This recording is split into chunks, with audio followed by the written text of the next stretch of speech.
আসসালামু আলাইকুম বন্ধুরা, আশা করি ভালো আছেন। আপনাদের দোয়ায় আমিও ভালো আছি।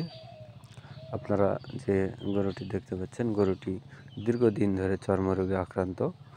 বিশেষ করে গরুর পিছনে লেজের অংশে অনেক বেশি লেজের চামড়া একেবারেই উঠে গিয়েছে। তো লেজে লোম নাই বললেই চলে, সম্পূর্ণ লোম উঠে গিয়েছে। গরুকে চর্ম রোগের জন্য চিকিৎসা দেওয়া হবে। গরু যেহেতু অনেক খারাপ, সেজন্য গরু নিয়ন্ত্রণ করা আগে জরুরি। গরু নিয়ন্ত্রণ সঠিক না হলে যে কোনো মুহূর্তে আসলে গরুর লাথি খাওয়া লাগতে পারে।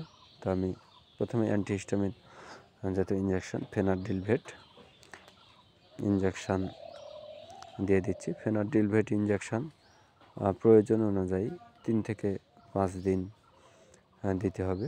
তো আমি গরুটাকে 3 থেকে 4 দিন ফেনারডিলভেট ইঞ্জেকশান দিয়ে দিব।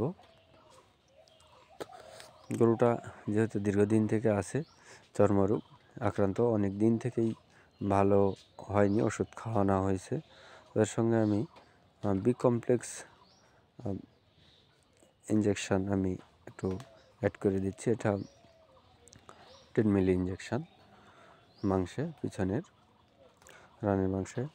এর সঙ্গে যেহেতু ইঞ্জেকশন আইভারমেকটিন গ্রুপের ইঞ্জেকশান দিতে হবে, আমি আইভারমেকটিন গ্রুপের injection Emectin plus injection body weight অনুযায়ী 100 কেজি বডি ওয়েট অনুযায়ী 3 মিলি। গরুটির ওজন হবে প্রায় 150 কেজি। চামড়ার নিচে খুব সতর্কতার সঙ্গে ইঞ্জেকশানটা দিতে হবে, কেননা যদি মাংসের ভিতরে যায় তাহলে অনেক সমস্যা, সেই জায়গায় মাংস ফুলে উঠবে। এবং মুখে খাওয়ানোর জন্য প্রোমিভেট ট্যাবলেট সকালে বিকালে 2টা করে দিব, এবং জিঙ্ক কেয়ার